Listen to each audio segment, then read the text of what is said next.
warahmatullahi wabarakatuh. Halo semuanya, perkenalkan saya Oci Cahya Francisca dengan NIM 0504 1282328021. Tujuan saya membuat video ini adalah untuk memenuhi salah satu tugas mata kuliah teknologi hasil ternak.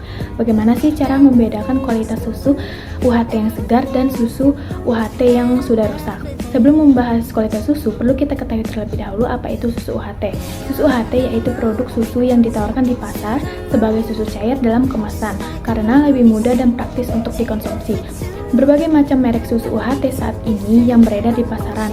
Industri pengolahan susu terdiri dari perusahaan lokal besar, misalnya Ultra Jaya dan Indomilk, dan perusahaan multinasional misalnya Danone, Prison Flex, dan yang lainnya, menyerap sekitar 85% produksi susu di Indonesia. Nah, untuk susu yang saya eksperimen kali ini adalah susu Prison Flex. Sampel yang saya pakai yaitu ada susu segar UHT, susu terkontaminasi 1 hari, dan susu terkontaminasi 3 hari. Mari kita lihat perbedaan susu-susu tersebut.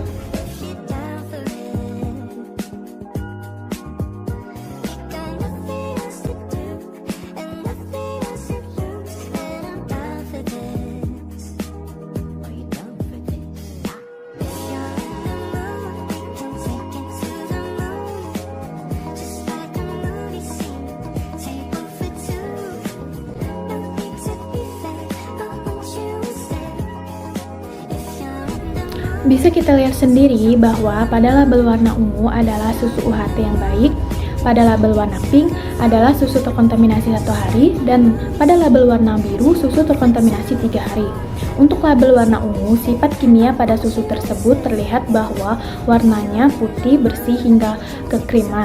Untuk kekentalan atau viskositasnya tidak terlalu encer atau tidak terlalu kental. Aromanya tidak berbau asam, tengi, atau busuk. Rasanya tidak pahit atau asam. Tidak ada partikel asing atau endapan. Susu tidak terdapat pemisahan fase cair dan lemak. Berdasarkan jurnal yang saya baca, pH susu UHT yang baik sekitar 6,5 sampai 6,8.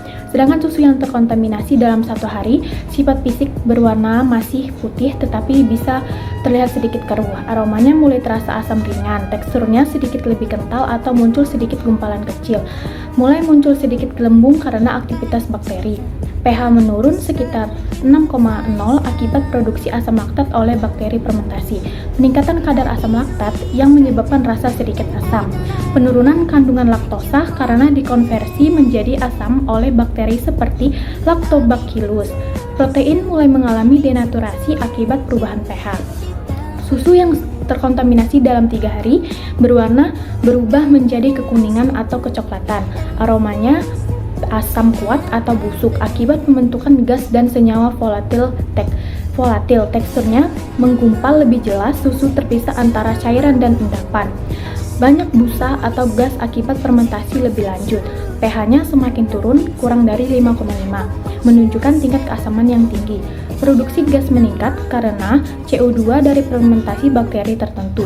Peningkatan kadar asam organik seperti asam asetat dan butirat menyebabkan bau menyengat. Protein semakin terdenaturasi menyebabkan penggumpalan semakin parah.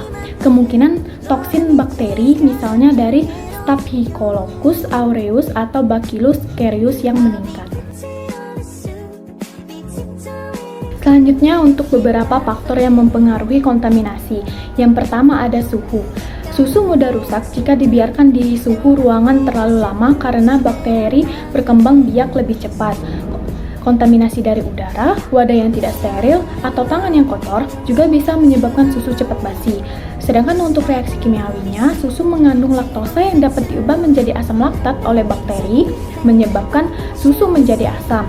Protein susu bisa mengalami denaturasi atau penggumpalan akibat perubahan pH dan aktivitas enzim.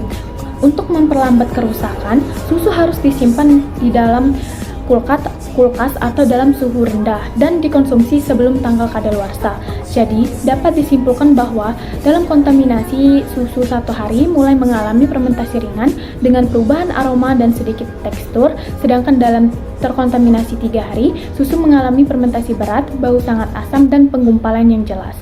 Itu saja yang bisa saya sampaikan. Apabila ada kesalahan kata, saya mohon maaf. Saya akhiri wabillahi taufiq wal hidayah. Wassalamualaikum warahmatullahi wabarakatuh.